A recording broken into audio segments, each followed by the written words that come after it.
Welcome to the Mesa Chamber of Commerce Inside Business Podcast. My name is Sally Harrison, and I'm the CEO of the Mesa Chamber of Commerce. Today, we're in the University of Phoenix podcast studio, and joining me as today's guest is Larry Young, author of Walk the Sales Plank and owner of Boiling Frog Development, a B2B sales strategy firm. And today, we're going to continue our talk and focus on building connections. Welcome, Larry. Yeah, thanks for having me again. We're excited to have you back. Yeah. It was fun the first time. It was fun. We expect even more fun today. More insights, right? Yeah, well, so we hit on a lot of things last week, and we wanted to finish up, not finish, but continue our discussion. As the president of the chamber, building connections obviously is very important to us. It's kind of what we do more than anything. Okay. I wanted to focus on some great information I found in the authentic connection part of your book. You use the term authentic connection. Isn't that the same as networking? No, not at all. So the old style of networking is kind of that picture that some people have where you go into a networking event and you're passing out cards like a your stack of like cards a dealer in Vegas. You know, Right. you're just throwing them out, and really it kind of becomes somewhat salesy. That was kind of the old idea. How many people can I meet and can I make this efficient? Right. And it became all about them. What Authentic Connections is about developing relationships with people. And as a collective group, you're kind of moving mountains together in order to accomplish things. So I use the analogy sometimes with groups where I'll talk about, you've seen a video of like soldiers trying to climb a wall. Yeah. And so you've got 5, 6, 7 of them, but the first person goes up to the wall and they stand there and they kind of form the bridge or the step. Right. And then the next one goes, puts their foot on the back, jumps up and sits on top of the wall, while the rest of them continue to kind of jump on and go over. And then when the last person needs to leave, which was the guy or gal that was the step, they go back, run, hit the wall, the person pulls them up. Yep. And it gives a really good analogy for what connections and authentic connections and networking really is today, because sometimes you're the person that is the bridge. Sometimes you're the person that has to support the group and maybe open a door for someone. Sometimes you're the person that pulls, to try to give support. And sometimes you get a free pass. The thing about authentic connection, Sally, is when you form a group like that around you, it's a zero-sum game, right? Nobody keeps score. Right. You're all working together to try to form and make your connections wide so you can all be successful. And that's how it works. It really is about building relationships. It is. And supporting each other, right? Absolutely. Yeah, I've talked to a lot of our members, like, please don't just try and hand out that box of business cards that you just got at your first couple of meetings. That's because right. people really don't seem to care about that business card as much as they care about getting to know who you are, what's important to you, what makes you tick. And they want to share that information about themselves too. That's right. And, I do think it's pretty simple when you look at it from that side of things, and not that you're relying on your business card and your little bag of tricks. That's right. Right. That's right. Very good. What's the biggest mistake that sales professionals make in networking? Well, I think you started to hit on it there. And really the biggest mistake is one, that building a network is inconsistent. So there's really no process in place for a sales professional each week to develop those relationships and to try to foster that. And then the second part, which is what you were kind of touching on, is that the old networking was all about me. Yeah. Right? I'm going to hand out my cards. I'm going to give you my spiel. It's my elevator pitch. Right. And I'm going to do everything to see if I can throw enough against the wall to see if something will stick. And you nailed it. Most people forget the part about developing relationships, and that takes time. I remember talking to somebody who, literally the first time I ever met him, he was talking about he loved jazz and he loved smoking cigars. I didn't know the name of his business, but I remembered his name was Dave, and those two key things. And really, if you can get that much across to somebody, I think you've gone a long ways down that road in building that relationship. And it gives you something to follow up with them, something to connect with them to further that relationship. Exactly. Absolutely. Learning about people in their kids' schools and, what makes them tick, right? That's right. You talk about how people do not use networking or chamber events as well as they should. Tell us why and how to effectively use them. Yeah, so you have organizations, especially like the chamber, that sets up wonderful events, and let's say that the event, the registration and the networking piece is from 5 to 6, and then at 6 you have the ability, you usually have a lunch or a meal or something like that, and then a speaker. it's the problems with those events is it starts with the leader of the sales professionals. They buy a table at the chamber, and then all of a sudden they realize at the last minute, oh no, I gotta have 10 people here. I gotta fill this, Right. and they're scrambling around trying to Right. get people. And so the people that are invited in the organizations, I see it all the time. They just show up at 5:45. They register, get their name tag, go to the desk or the table, which is their coworkers, and talk for a few minutes. Seat filler. That's right. They're Yeah. seat fillers, and so no value is really created with those. And so what I always say, Sally, is as a leader, don't plan the event. Plan the people you're going to meet at the event. Take the time to know who's going to be there, and then make a very intentional effort at doing it. You'll notice that when we talked last time about the sales industry expertise, with the authentic connections, it's the same thing. It's really about being deliberate, intentional, and using the events that like a chamber will put on for you for networking. Right. That's why they do it. Well, that is why we do it. I mean, we know every member that comes in is looking for different value. That's right. And so we have to be strategic and offer lots of different opportunities, but people need to understand and know what they're looking for when they're going to those events. That's right. So they can be strategic. That's right. It sounds like there is a lot of pre-planning that goes into making the event effective. Well, that's right. So when you're planning the people you meet, the first step is really, Sally, to make sure you know who is it that I want to meet. So whether you're talking to the chamber president or the event planner or whatnot, you're knowing who you meet. One of the best strategies that I implemented early on, I took over my first market, and the team at that time was fairly disengaged. So I was like that. I was scrambling around trying to fill it. And there was even a time when I almost felt like I had to invite my wife and my 2 little kids just to fill a table.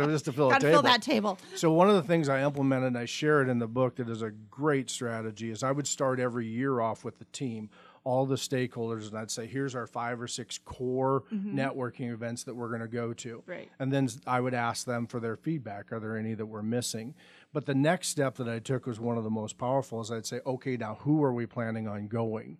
We actually planned the team members that we're going to go to them. And it didn't matter if it was January and the event was in October. We really focused on, you're going to go, and unless there was a life change, you're going. The third step, and eventually it developed into what really became powerful, is that I would sit at our table with maybe my assistant, and then we would invite customers and prospects. And what my assistant and I did is we created an environment for them, for the people that we wanted at the table, an experience that augmented what the chamber wanted to do. Everybody else on my team had to find their own seat. Nice. So they spent the year basically trying to work with prospects and customers to get invited to that event, because the reality is I don't want to set at an event like that and talk to my team members. Right. You can do that in the office. I do that in the office tomorrow and say what happened. Right. But what it ended up doing is then we were able to, Sally, start sharing, like, how do we network? How do we connect? What really changed? And it's one of the powerful strategies for organizations to really utilize great events that like your team puts on. And it happens all the time. That's right. Yeah. Very nice. In your book, you talk about your rule of 3. Yeah.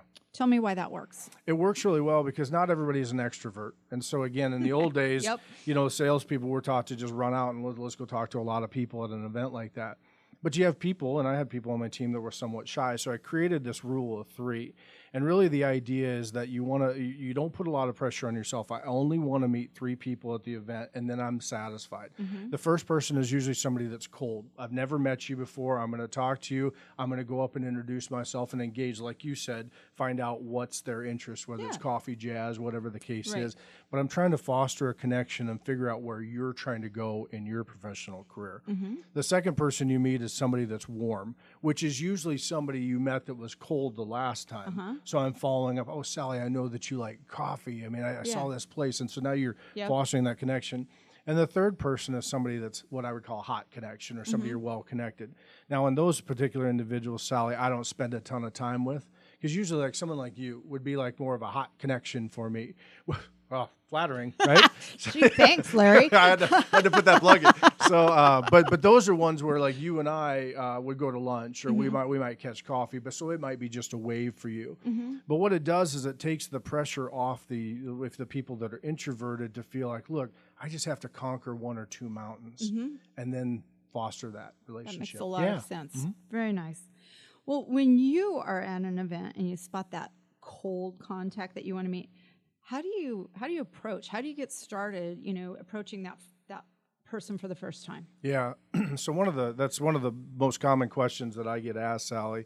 And so when you think about the cold person and you want to establish those, so the old style was that I would rush in and I'd have my elevator speech ready, Yep. and I'd see a group of the influencers that I want to connect to, and you kind of jumped in the middle like bull in the middle, or you know, Right. you're just kind of, and you're spouting off your pitch and your elevator, and I'm Larry Young. Trying to be fast. I own Boiling Frog Development, and you know how it is. You have Yep. to have, you got to turn 16 words into 9, and you got to be. We get taught all this. Yep. Wrong approach. Really, what you want to do is again be intentional and really think about the people that you want to meet, and that you've done your research and your homework on them, so you have something of value. So I'll give you an example. We both know Mayor Giles, right? Yep. So let's say that that's somebody I want to meet at a chamber event, which Right. would not be uncommon for him to be Yep. there. If I walked over and said, Mayor Giles, I'm Larry Young, Boiling Frog Development, we're a leadership coaching, and I'd like to talk to you about doing some leadership coaching or sales training or whatever that happens to be, Right. he's going to say, not interested, because everybody does that. Yeah, he'd probably do it in a very nice way. But He'd be cordial, right? Right? And he'd say, oh, thank you, and he'd Yeah. take my card, and you know where my card Right. would eventually go. So the strategy that I talk to sales professionals out is to be able to deliver the value to them and be able to do something that's all about them. So it might sound a little bit more like Mayor Giles. My name is Larry Young. I'm the owner of Boiling Frog Development. I know one of the initiatives that is important to you Right. is early childhood development and reading. And there's some statistics out there that show that if you augment some minor leadership training with that reading, they not only do better in school, but graduation rates go up by 30% and college placement rates go up by 40. Mayor Giles, I'd like to work with you on something or talk to you about an opportunity where I can help to make your program better. I think what you're saying is do your homework. Do your homework. Yeah, have a plan before you go out. Yeah. Yeah. Yeah. And so, but Really if you smart. think about it, Sally, the difference between the two is one is all about me, one is all about him. Right. And I've Right. also showed him that I've committed to the relationship and I'm committed about Yep. building something Very that's able smart. to do. And it's a great way to enter that Yeah. that person that you want. That's really You'll smart. stand out. Yep. Okay, so we're going to wrap up with one more question because we're going to have another podcast following in a few days. But I love the chapter in your book about entering the gated community. You talk about how to effectively upgrade your connections. Tell us how that works. Yeah. So one of the, when you talk to a group of sales professionals about building your network, and being able to kind of give to your network, so that you can receive, if you will. Right. One of the most common things that I get from professionals, well, I don't have a big network, or I don't really have a resource, or I'm not connected to the mayor. I Right. don't have something. I'm not, in my example, I'm not a leadership coach. And what I tell them is, first of all, you have to make it all about them. But when you enter the gated community, which I talk about in the book, in the chapter, it's really about making sure that you show them you're willing to work for it. So the study that I reference in there is kind of fascinating. It was a nonprofit study that was done a number of years ago, in which they on the website they would measure demographics and they would measure income levels, so they could start to get a feel for their wealth, power, things of that nature. And what they would do is they would change the message inside on the website. And it was fascinating because one would be something like you're giving to a cause. You're just trying to help a group of people. The other was you were giving to somebody to help them become an individual achiever.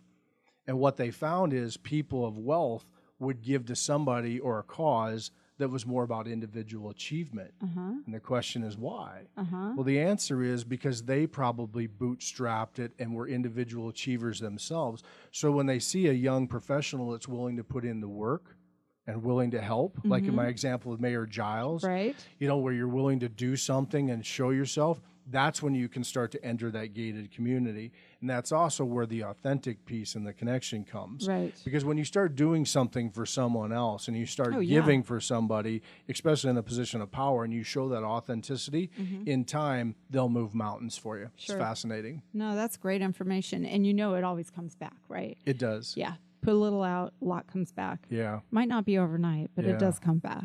Yeah, the piece I would leave the listeners with is it really has to be about intentionality, but it also has to be about giving and learning to be able to think about the person on the other side of the Right. conversation. Just like in the sales industry expertise, we talk about giving them value. You're doing the same thing in an authentic connection. You're giving them value, and it'll eventually in time come around. Great information. Again, everybody should be reading this book, Walk the Sales Plank. Larry, thanks for joining us today on the Inside Business Podcast. You can find all of our episodes on the Inside Business Podcast at iTunes, Google Play, or your own favorite podcast website. You can also find them all listed online at mesachamber.org.